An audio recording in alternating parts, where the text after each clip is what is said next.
우리 마지막 날 말씀 보도록 하겠습니다. 히브리서 7장 1절부터 내용입니다. 히브리서 7장 1절 2절 먼저 교독하겠습니다. 이 멜기세덱은 살렘 왕이요 지극히 높으신 하나님의 제사장이라. 여러 왕을 쳐서 죽이고 돌아오는 아브라함을 만나 복을 빈 자라. 2절 읽겠습니다. 2절 읽겠습니다. 시작. 아브라함이 모든 것의 12분의 1을 그에게 나누어 주니라. 그 이름을 해석하면 먼저 의의 왕이요 그 다음은 살렘 왕이니 곧 평강의 왕이요. 자, 7장에 가서 사실 앞에 이제 4장에서 그런 내용이 있었잖아요. 독자들이 듣는 게 둔하여서 말하기가 심히 어렵다라고 이야기하면서 이 단단한 음식, 이 의의 말씀을 본격적으로는 내놓지 못한다라고 이야기했는데 그 새해 5장 6장 지나면서 성도들이 많이 자란 거예요. 그래서 이 단단한 음식, 의의 말씀에 대한 내용, 멜기세덱에 대한 종합편을 이제 설명을 하고 있는 내용인데요. 사실 12통을 하면서 진짜 우리 성도들 보면서 정말 존경스럽습니다. 왜냐고 하면 성경 전체 중에서 아마 제일 어려운 성경 한 권 뽑으라고 하면 레위기하고 히브리서일 정도로, 또 레위기에 있는 내용을 이해를 해야지 히브리서를 이해할 수 있기 때문에 상당히 어려운 내용입니다.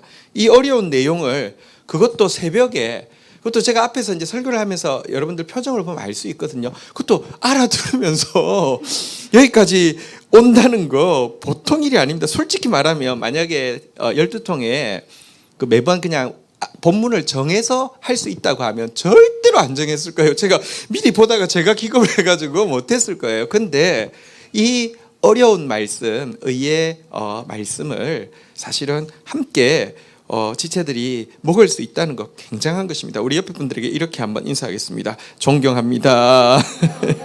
우리 영어로도 한번 인사하겠습니다. 리스펙트. 네. 그러니까 그 사이에 많이 자란 것입니다. 자라서 풀이하겠다는 것입니다. 여러분 사실 말도 안 되지만 이 안상홍 이쪽에서는요, 멜기세덱에 대한 말하기가 심히 어렵다고 했다. 왜 어렵겠느냐? 그래서 못 가르쳐 준다고 했는데 내가 가르쳐 줄게. 내가 멜기세덱이야라고 하면서 나 멜기세덱이야. 우리 부모 예수 안 믿는 부모였어. 그러니까 저기 신앙 없는 부모였어. 나 한국 사람이야. 이런데 그러니까 나를 안성홍이 멜기세덱이라고 설명하니까 얼마나 어렵겠어. 그래서 설명 안 했다는 거예요. 설명 안 하긴 뭘 안 했어요. 7장에 종합편으로 다 설명하고 있는데요. 그러니까 정말 성경을 제대로 모르니까 말도 안 되는 소리를 하는 것이죠. 자, 이 멜기세덱이 어떤 사람이냐? 아브라함이 조카 롯을 구하기 위해서 이렇게 전쟁을 한 적이 있잖아요. 어떤 상황인지 설명드릴게요. 가나안 땅의 중남부에 여러 소왕국들이 있는데요. 솔직히는 가나안보다는 메소포타미아가 훨씬 문명적으로도 위에 있고요. 오랫동안 식민 비슷한 지배를 받아왔는데 조금 잘 살게 되면서 이걸 떨쳐버린 일이 있습니다. 그러니까 다시 메소포타미아의 연합 왕국이 와서 확 쓸어버린 일이 있고, 이때 소돔과 고모라도 쓸어버리면서 소돔 고모라 사람들 그리고 롯도 잡혀가게 된 일이 있는데, 이 소식을 듣고는요, 아브라함이 홀로 집에서 기른 군대를 가지고 가서는요, 메소포타미아 연합군을 쳐서 이기는 엄청난 승리를 하고 사람들을 구출해 가지고 오고 있을 때에 그를 찾아가 만나서 복을 빌어 주었던 인물이 바로 멜기세덱입니다. 그는 왜 예수 그리스도의 예표가 되어지느냐? 참된 대제사장이요 의회 왕으로 다스리실 예수 그리스도가 어떤 분이신지를 그의 삶을 좀 보면요, 그의 모습을 보면 대단히 많이 예표하고 있기 때문에 그에 대한 이야기가, 예수님에 대한 이야기, 의의 말씀에 대해서 되게 중요한 단서가 되기 때문에 그의 이야기를 단단한 음식, 의의 말씀에 관해서 이야기하면서 말하고 있는 것입니다. 먼저 멜기세덱은 어떤 인물이냐? 첫 번째는 왕입니다. 여기 보니까 살렘 왕이요 하면서 왕이라고 나왔잖아요. 살렘은 사실 지리적으로는 예루살렘이고 지리적으로는 소돔과 고모라에 가까운 도시인데요. 당시 소돔과 고모라가 얼마나 타락한 세속적인 도시였습니까? 엄청났거든요. 그런데 바로 옆에 있는 도시인데 이 도시의 왕인 이 멜기세덱은요, 지극히 높으신 하나님을 섬기는 경건한 왕이었다라고 기록을 하고 있습니다. 그의 이름도요 2절에 보니까요 한번 따라 하겠습니다. 의의 왕이요, 평강의 왕이요. 이름 자체는 멜기세덱, 그러니까 멜키가 왕이라는 뜻이고 제데크가 의라는 뜻인데 의의 왕이라는 이름도 가지고 있고 또 그가 다스리는 도시 예루살렘이 샬롬이기 때문에 평강의 왕이라는 직함도 가지고 있는, 그러니까 그의 이 경건함과 그가 되기를 원하는 마음으로 이름을 지었겠죠. 의의 왕이 되기를 원합니다. 의로 다스리는 왕이 되기를 원합니다. 그래서 우리나라가 정말 평강하기를 원합니다. 이런 표현이 그의 이름과 직함에 들어가 있는 인물임을 보게 됩니다. 특별히 이 이름은 여러분 성경의 메시아에 대해서 예언할 때 예수님의 이름에 대해서 그의 이름은 여호와 우리의 의라 이렇게 예언되어 있기도 하고요. 그의 이름은 평강의 왕이라 할 것임이라 라고 예언되어 있는 바대로 메시아에 대해서 대단히 잘 보여주는 왕으로서의 인물이고요.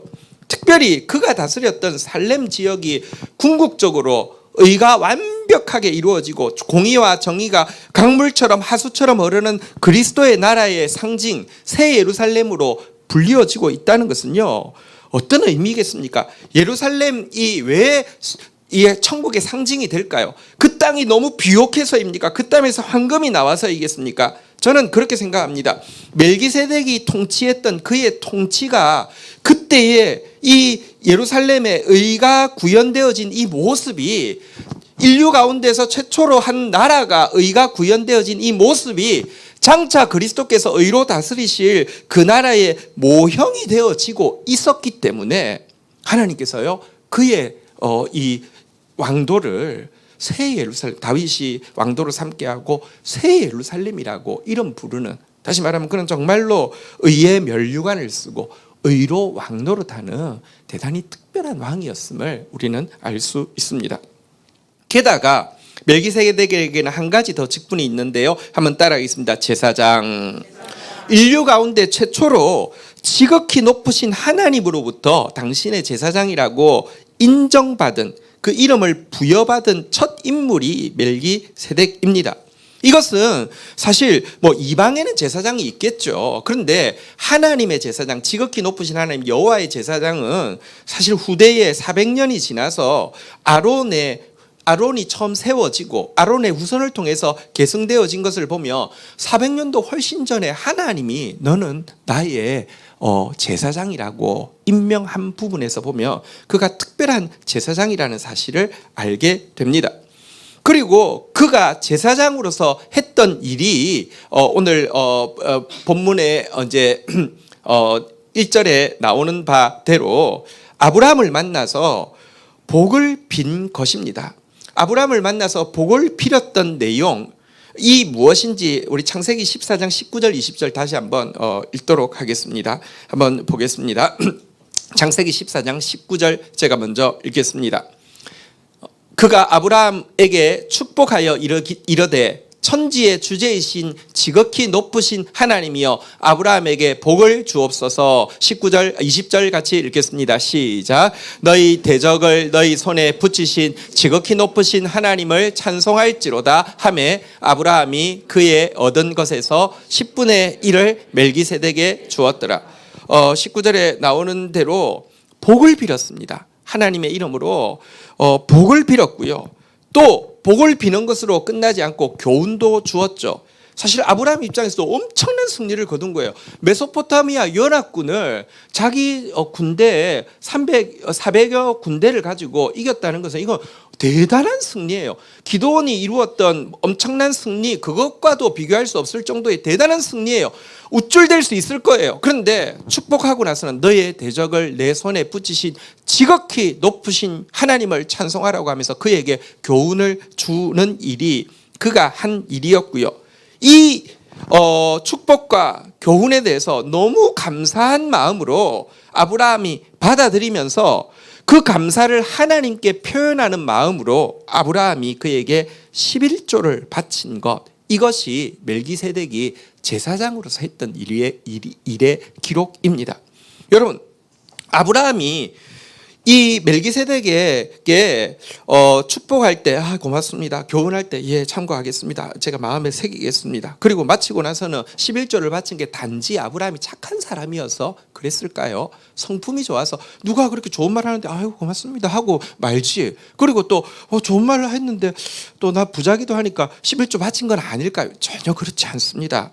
그의 행동이요, 이 멜기세덱이 돌아가고 나서 곧바로 세속적인 왕 소돔 왕이 찾아와서 이야기를 했습니다. 뭐라고 이야기했습니까? 창세기 14장 21절에 보면요, 이렇게 이야기합니다. 같이 읽도록 하겠습니다. 시작. 소돔 왕이 아브라함에게 이르되 사람은 내게 보내고 물품은 내가 가지라. 여러분, 소돔 왕 입장에서는 사실은 다 뺏겼는데 이렇게 찾았으니까 물품은 다 가지시고 사람만 주세요, 이렇게 이야기했습니다. 당연한 것일 수도 있고요, 또 아브라함 입장에서는 굉장한 부를 얻을 수 있는 시간입니다. 그냥 사람 좋아서 멜기세덱에 11조 바치고 받아들였다고 하면 이것도 받아들일만 하지 않습니까? 아닙니다. 22절 제가 읽겠습니다. 아브라함이 소돔 왕에게 이르되 천지의 주제이시요 지극히 높으신 하나님 여호와께 내가 손을 들어 맹세하노니, 23절 같이 한번 읽도록 하겠습니다. 시작. 내 말이 내가 아브라함으로 치부하였다 할까 하여 내게 속한 것은 실 한 오락이라도 들매건 한 가닥도 내가 가지지 아니하리라. 어쨌든 하나도 안 받겠다는 거예요. 이것 보면 그가 멜기세덱에게, 이거 보면 아브라함 성질 있잖아요, 그죠? 단칼에 거절하는 거 보면 그냥 눈치 때문에 한 거라 눈치 때문에 안 가고 있어서 뭘 드린 게 아닌 걸 알 수 있습니다. 진심으로 그가 그 교훈과 축복을 아멘하고 받아들였고 하나님 앞에서 그것을 표현하기 위해서 11조를 드린 것임을 알게 됩니다. 이 모습에서 우리는 아브라함이 뭘 원하는 사람이었는지도 알게 됩니다. 아브라함이 출발한 도성이 바벨론이고요, 그 당시 제일 문화적으로 뛰어났고요, 그의 집이 우상장사였습니다. 우상장사가 제일 잘 되는 장사입니다. 엄청 부자였습니다. 그가 왜 가나안 땅에 왔다고요? 오늘 아침에도 이야기했지만 땅에 관심이 있었던 거 아니에요. 아들 이야기하니까 혹했어요. 진짜 딱 눈에 보이는 아들만 본 것도 아니에요. 그가 이 땅에 온 이유는 정말 죄악으로 가득한 바벨론 도성을 보면서 그의 영혼이 고통하고 있다가, 여러분, 의가 다스리는 하나님의 통치가 하나님께서 초청할 때에 왔던 사람이기 때문에 그는 이 제사장의 축복은 진심으로 받아들일 수 있었고, 세속적인 왕, 정말 부패한 소돔과 고모라의 물질은 실 오락이 하나도 안 받으려고 했던 것을 알 수 있습니다. 다시 이야기합니다. 그가 가나안 땅에 온 거 바벨론보다 신도시래. 저기서 땅 사야지 진짜 올라, 여기 강남이야 해서 온 거 아니고요. 바벨론은 이미 사람들이 기라성 같은 사람이 있으니까 여기서 내 이름을 한번 진짜 더 높이 한번 날릴 기회를 원해서 온 것 아니에요. 정말 의에 목말라가지고 그 죄악된 세상, 이 바벨론은 어떤 의미에서 소돔하고도 비교할 수 없죠. 성경 전체에서 죄악의 상징이 바벨론이니까요. 그게 싫어서 의의 하나님을 찾아 나왔던 인물임도 알 수 있게 됩니다. 어쨌든 이가 바로 이 멜기세덱입니다. 다시 이야기합니다. 왕이고 그리고 제사장인데 정말 특별하게 의로 다스리던 왕이었고, 이 아브라함이 정말 전심으로 존중하면서 존경하면서 11조를 드린 제사장이다, 이렇게 이야기했는데요. 3절, 오늘 본문 3절 한번 보도록 하겠습니다. 같이 읽겠습니다. 시작. 아버지도 없고 어머니도 없고 족보도 없고 시작한 날도 없고 생명의 것도 없어 하나님의 아들과 닮아서 항상 제사장으로 있느니라. 자, 그러면서 이 왕이고 제사장인 멜기세덱에 대해서 하나님의 아들을 닮아서 항상 제사장으로 있다라고 소개하고 있는데, 이거는 무슨 뜻이냐고 하면 멜기세덱이 예수님하고 동등할 정도의 존재라거나, 혹은 멜기세덱이 여기 나온 대로 아버지도 진짜 없고 어머니도 진짜 없고 족보도 시작한 날도 없고 생명의 끝도 없는 이런 그 신적인 존재라고 이야기하는 게 전혀 아니라 단지 멜기세덱의 족보가 성경에 기록되어 있지 않다는 점에 착안하여서 그를 정말 태어나신 분이 아니잖아요. 예수님은 스스로 존재하는 분이시잖아요. 시작한 날도 없고 끝도 없는 그 예수 그리스도 영원한 제사장이시요 왕이신 예수 그리스도에 대한 예표로 삼고 있다라는 의미입니다. 그런데 여기서 한 가지 좀 생각해 보십시다. 어쨌거나 멜기세덱을 우리가 익숙지 않은 이유는 성경에 너무 잘 안 나오기 때문인데 설명을 듣고 보니까 대단한 인물이잖아요. 그죠? 그러면 이렇게 특별한 왕이요 제사장인 멜기세덱의 족복을 성경에 기록하면 안 되겠습니까? 솔직히 말하면 기록하면 몇 절 안 되는데 기록하면 좋을 텐데 그걸 왜 기록하지 않았을까? 거기에 비해서요. 여러분 아브라함의 족보가 아브라함이 부름을 받고 나서 나온 것도 아니고 부름 받기 전에 다시 말하면 자기 부모들 우상 섬기고 있을 때 창세기 11장에 자세히 기록하고 있습니다. 왜 별 볼 일 없는 아브라함의 족보는 자세히 기록한 데 비해 멜기세덱의 족보는 기록하지 않았을까요? 여러분 여기에 대해서 설명을 어떻게 할 수 있을까? 물론 만약에 굳이 설명하면 이렇게도 설명할 수 있을 것입니다. 아브라함은요 셈의 후손이고요. 멜기세덱은 나중에 아도니세덱이 그의 뭐 아들인지 손주인지 막 뭐 증손주인지 알 수 없지만 이 아도니세덱이 아모리족의 왕이라고 되어 있는 걸 봐서 아모리 족속입니다. 아모리 족속은 함의 후손입니다. 셈의 후손에게 하나님 복을 주시고 그를 통하여서 하나님이 구원을 이루신다고 했기 때문에 그런 것이 아닌가 뭐 이렇게 그냥 굳이 설명하자면 설명할 수 있고 그래서 그냥 멜기세덱은 뭐 무관심한 것 아닌가 이렇게 설명할 수 있겠지만 그렇게 보면 또 말이 안 됩니다. 왜냐고 하면요 같은 셈의 후손인 아브라함과 동시대 인물인 같은 셈의 후손이 한 사람 있는데 그가 누구냐고 하면요 욥입니다. 욥은 우스 땅에 가 있는데 우스도 뿌리로 올라가면 셈의 그 뿌리에 두고 있음을 알게 됩니다. 그는 온전한 사람, 정직한 사람, 하나님 경외하는 사람, 악에서 떠난 사람, 동방의 의인이라고 인정받고 있는 욥. 차라리 그러면 욥을 선택해가지고 그를 통하여서 민족을 만들면 훨씬 낫지 않겠습니까? 그리고 아까 그 설명 멜기세덱에 대한 설명도 굳이 제가 그냥 아무도 그렇게 설명한 사람도 없지만 유추하자면 그랬는데 그거 무시하고 멜기세덱을 통하여서 한 거룩한 가문을 만들어서 하시면 되지 않겠습니까? 아브라함을 부른 것은요. 그래서 우리가 알 수 있는 것은 하나님이 계속 이야기하잖아요. 돌들로도 아브라함의 자손 만들 수 있다고. 은혜라고. 그러니까 설명할 수 없는 은혜인데요. 그런데 어쨌거나 이 족보가 기록되어 있지 않은 게 한 가지 대단히 중요한 것을 우리에게 보여줍니다.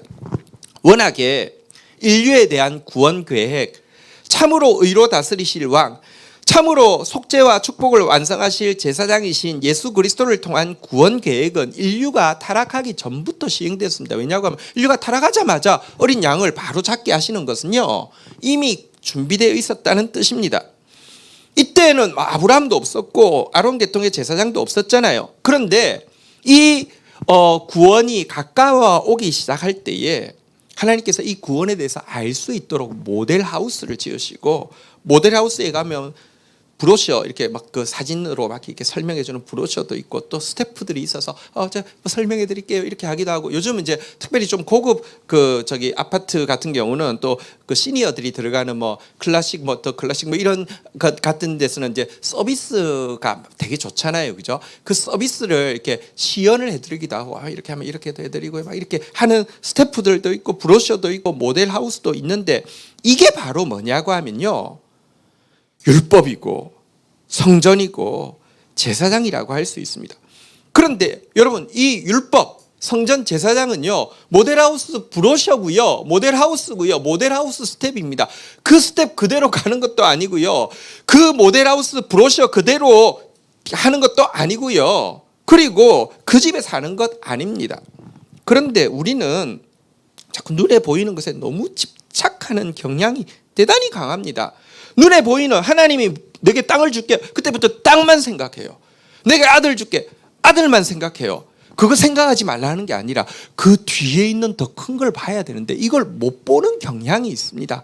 그러니까 모델하우스 줬는데 모델하우스 때문에 원형을 잃어버릴까 봐서 원형을 잘 보여줄 수 있는 인물로 멜기세덱을 선택해 놓고는 그의 족보를 기록하지 않음으로 말미암아 예수님, 다시 말하면 나신 자도 아니시고 족보도 시작한 날도 생명의 끝도 없는 예수님을 예표하게 하고 우리로 하여금 모델하우스만 보지 말고 진짜 구원자, 참 왕, 참 제사장을 보라는 의미에서 이렇게 하셨다는 것입니다. 자, 4절 한번 보도록 하겠습니다. 이 사람이 얼마나 높은가를 생각해 보라. 조상 아브라함도 노량물 중에 10분의 1을 그에게 주었느니라. 자, 이제 멜기세덱이 아브라함보다 얼마나 위대한지를 이야기하는데 첫 번째 근거로는요, 11조를 아브라함이 그에게 바쳤다는 사실인데요. 자, 그런데 그가 바친 것은 단순히 그가 바친 것이 아닙니다. 왜냐고 하면 아브라함은 민족의 그 조상이기 때문에 그렇습니다. 아브라함이 멜기세덱에게 바쳤다는 것은요, 레위 계통의 제사장들, 아직도 태어나지도 않았지만 그들이 아브라함을 통하여서 멜기세덱에게 11조를 바친 것이나 다름이 없다라고 소개하고 있는 내용이 우리 오늘 본문 이제 뒷부분인데 9절 10절에 나오는데 먼저 한번 보도록 하겠습니다. 마지막 내용이에요. 9절 10절 같이 한번 교독을 하겠습니다. 제가 먼저 읽습니다. 또 10분의 1을 받는 레위인도 아브라함으로 말미암아 10분의 1을 바쳤다고 할 수 있나니 10절 같이 한번 읽도록 하겠습니다. 읽겠습니다. 시작.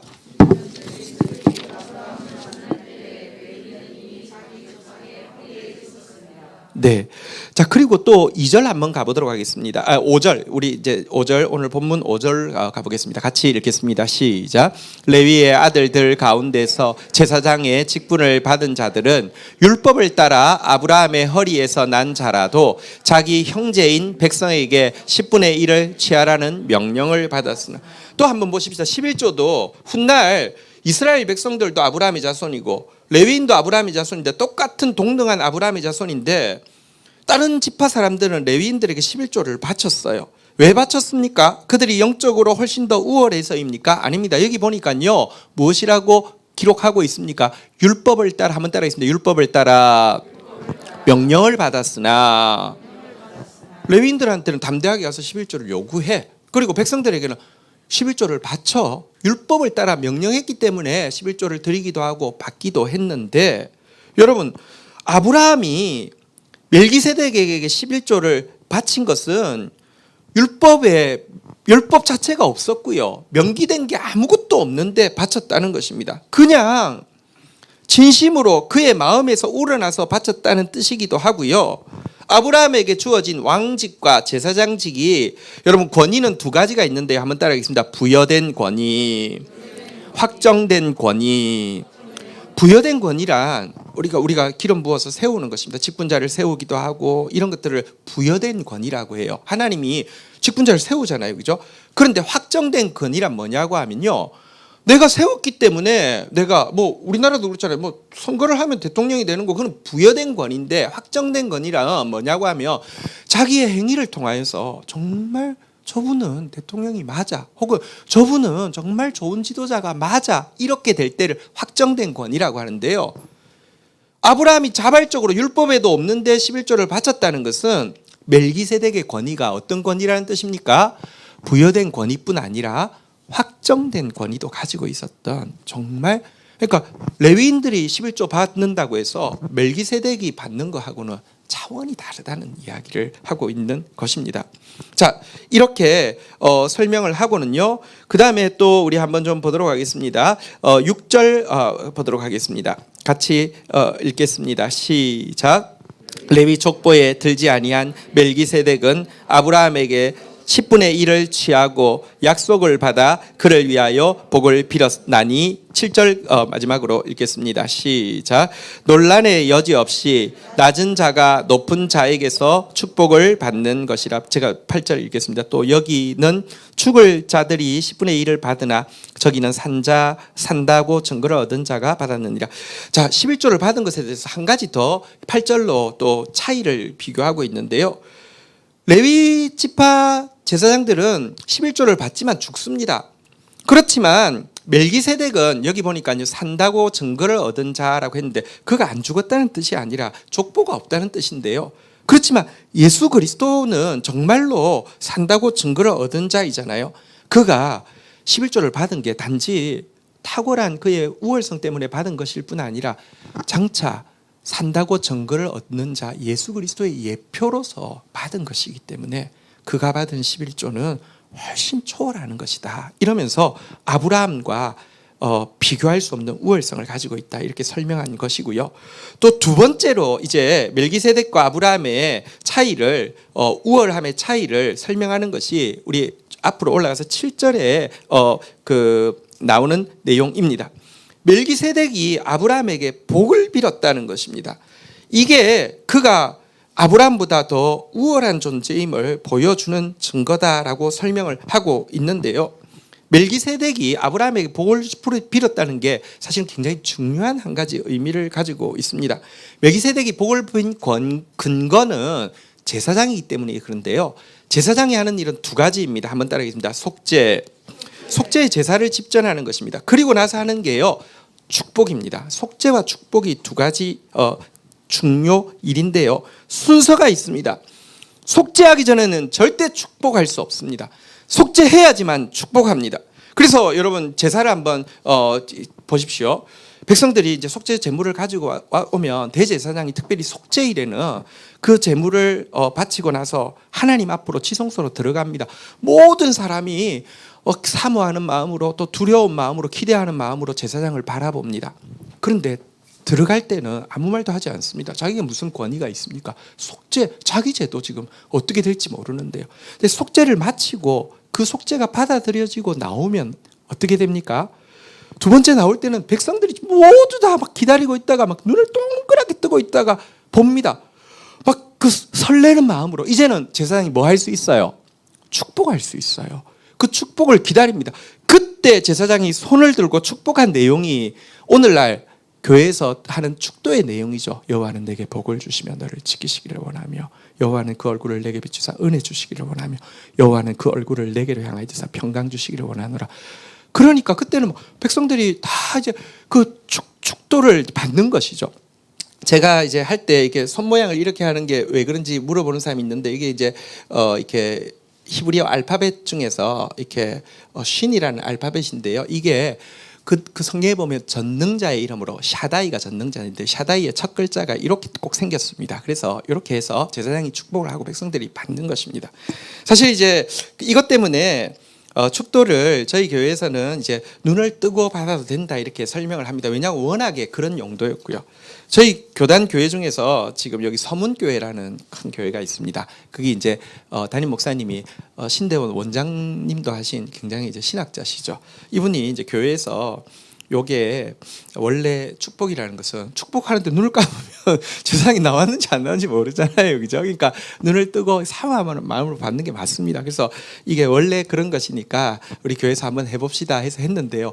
얼마 안 가서 그만뒀대요. 이유는 뭐냐고 하면 쑥스러워서. 그러니까 보는 성도들도 막 어쩔지 모르겠고 자신도 자꾸 이러니까 어쩔지 모르겠고 막 이래가지고 아쉽지만 폐지를 했대요. 근데 제가 참 고마운 게 우리 교회는 이제 작은 교회에서 그럴 수도 있고 또 다음 세대잖아요, 그죠? 그래서 젊은 교회에서 그럴 수도 있고 이제 제가 이제 원래 취지가 그런 것이고 또 그게 신학적으로도 솔직히는 맞기 때문에 그렇게 했는데 대다수가 이렇게 이제 그 의미를 잘 받아서 받고 있어서 너무 감사해요. 사실 축도할 때 되게 축복을 진짜 저도 비는 마음이고 여러분도 받는 마음이고 물론 이게 그러면 이게 맞아. 이거 안 하는 거는 잘못됐어. 이거 안 하는 거 이단 천만에요. 그 하나도 중요한 게 아니에요. 모든 복은 참된 대제사장이신 예수님을 통해서 오는 것이지 목사는 그 도구로서 이제 그 하나님의 통로로서 사용될 뿐이지 그게 중요한 건 아니에요. 근데 어쨌거나 다시 이야기합니다. 제사장은요 속죄와 축복 이 순서가 어떻게 된다고요? 속죄하고 축복하는 거예요. 그런데 멜기세덱이 했던 일은 보면 속죄했습니까? 안 했습니까? 안 했어요. 축복만 했어요.